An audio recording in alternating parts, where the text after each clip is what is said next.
So new for this year, we've introduced a range of care products for our trainers.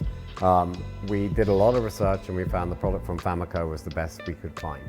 So we've introduced that. We have a sneaker shampoo.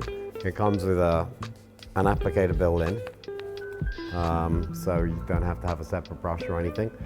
Basically, that cleans the upper of the sneaker.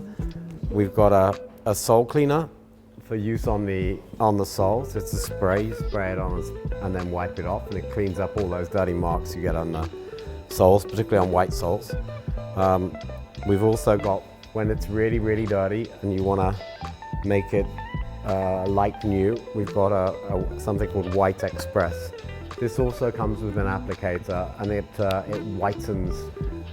whitens trainers that have been worn a lot and have got that sort of nasty brown tinge to them.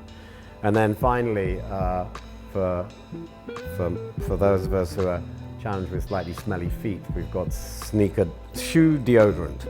It can be used on trainers but on anything else. Basically, it's just a deodorizer. It's an antibacterial spray which makes your shoes smell like new.